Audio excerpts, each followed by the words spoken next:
hard to escape genetics. A car company can spin its image with millions of dollars of marketing, but a vehicle's DNA speaks louder than any ad.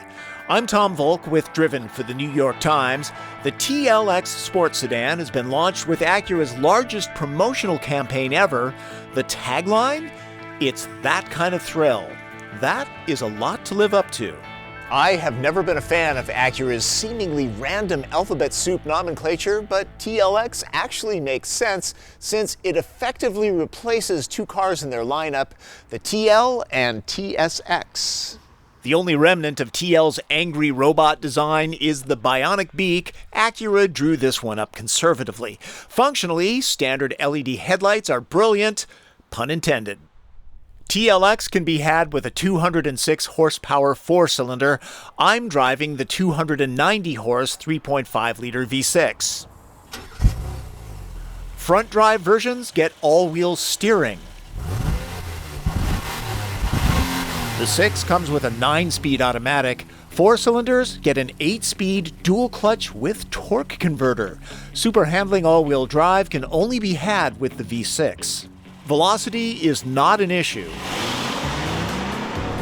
Word on the street is 4-cylinder models have a crisper overall driving feel. Sending more torque to the outside rear tire during cornering, it's hard to know how much super handling all-wheel drive affects performance since it can't be switched off. A graphic shows what's happening. Throttle, steering, and transmission mapping can be tailored. The shocks are not adjustable for firmness. TLX rides a little softer than I would expect. As for thrills, TLX is secure but not surgical in the way 3 Series and ATS corner. On-center feel is positively locked down. Good for long distances, it's much quieter than the outgoing TL. Acura's fuel-saving start-stop system is different than most. Use a light brake pedal effort while stopped, and the engine won't shut down. You get a prompt to push harder. There you go. It automatically restarts. Wish the response was a hair quicker. TLX begins at $31,900.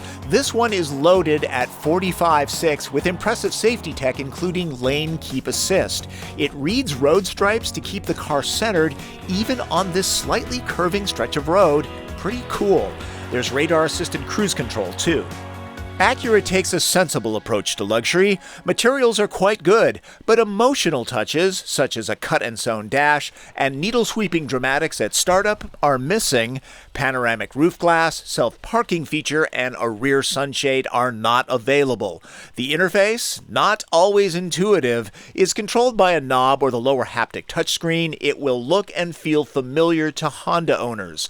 Upgraded graphics would be nice. Voice commands are tedious. Space is fine back here. 2 average adults shouldn't complain. I'll give you a second to look at knee room and foot room. The middle position, that's a different story. It's raised up, so put the small person here. No power port or storage in the doors. Seat cushions don't get heat either. It's comfortable, but folks back here don't get the VIP treatment.